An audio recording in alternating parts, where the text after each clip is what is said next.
Greetings, members, one and all of the Salivation Nation, with some very interesting news from Bloomberg. Central banks sell gold for the first time in a decade. Let's explore.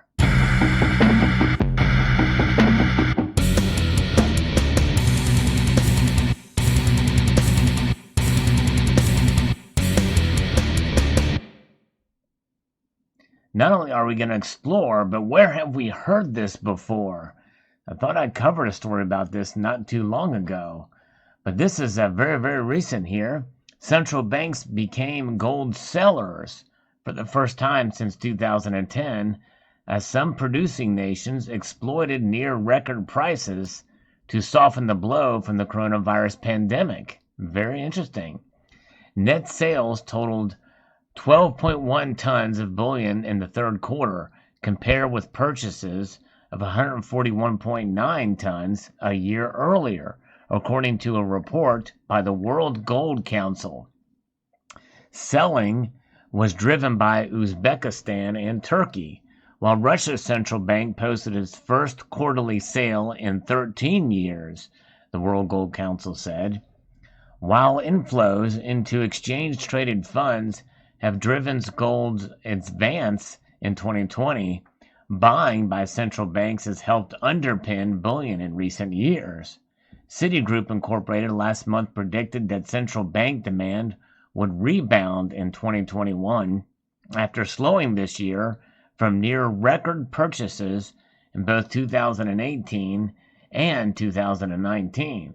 In fact, here we can see in this chart here, central banks were net sellers of gold for the first time in a decade, and we can see the last one here was right before 2011, and we see here this number here, it's a negative 18.8, and here it is negative 12.1.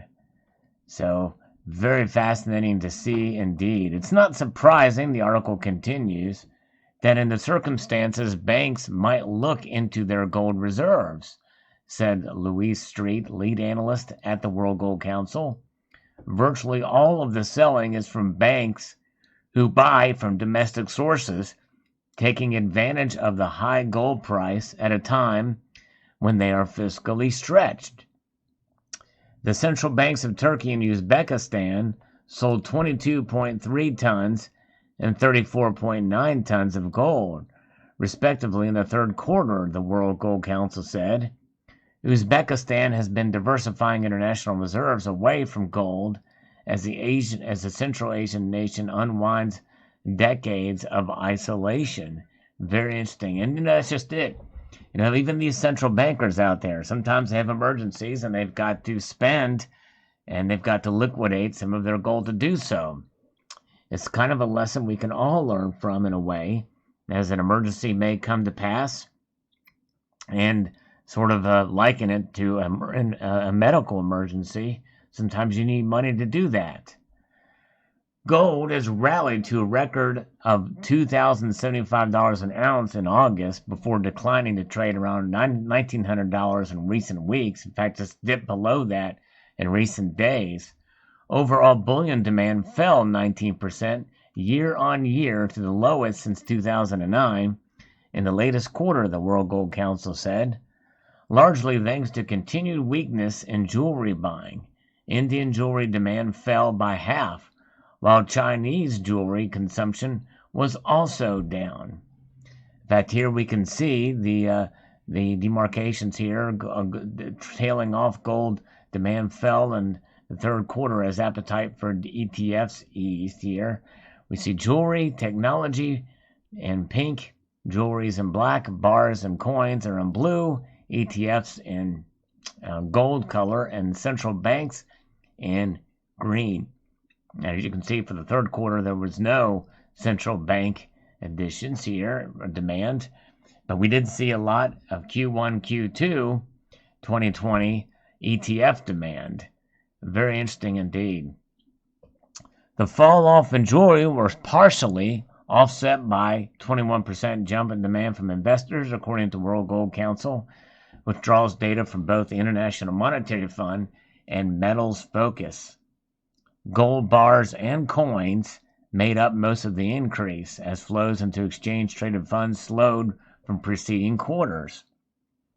Total supply of gold declined 3% year-on-year as mine production remained depressed even after COVID-19 restrictions were lifted in producers like South Africa. A quarterly uptick in recycling softened the decline, with consumers cashing in on high prices. So it is interesting and fascinating to see how this is taken a turn. And we remember in March, there was a lot of of people cashing out their gold into cash as the safe haven, and that happened really in the last day or so here too. But it is interesting indeed to see where it's going. Gold, it's something, and I think we're going to continue to see how this may play out in the coming weeks and months ahead. Who knows? It may be part of the reason for the recent dip we're seeing too. Some of this taken into account, some of these central banks selling off their gold. But as is the case, they're still holding on to some gold as well too, and I believe that some of these nations, especially the BRICS nations, are trying to hold on to more possible. China, I think, being one of them, especially. India not on this list as far as selling, but we'll see how it all plays out in the end. And how will this affect the price for gold? If demand is low, you would think the price would come back down as well too. I'll tell you what, it's something I'd like to see is someone who's trying to meet a goal in gold accumulation. We'll see how it plays out. Post your thoughts in the comment section of this video below. Certainly be curious to see what you think. Number one, what are your thoughts about these central banks and the ones that aren't mentioned in this article selling, and how that could affect the price? And number two, are you selling any of your gold? Or do you need to sell, or do you want to sell? Or are you still a buyer of gold, or have you considered buying gold? I'd like to extend a multitude of gratitude to you all for taking the time to watch this video, and encourage you to please, yes, hit that thumbs up button, because I've heard if you do it, it'll either turn blue, white, or black now, from what I understand. It's a myriad of different colors it could turn, depending on which device you are on. It certainly does help the algorithm for the video to get it out there. So my videos have been suffering as of late in that department. But hit the notification bell too, because that might help you get informed when I do post a video. I have found that some people send me articles about videos that I've already done a week or two prior. They miss it coming along their feed. So this will help you get notified, should more and more, if you do it these days. And encourage you to please share this video as well on other platforms that you may have, Facebook, Twitter, Reddit, wherever you can do it. It'd be very much appreciated. And then comment with what I was talking about earlier, with what you think about this article. And subscribe if you haven't done so already.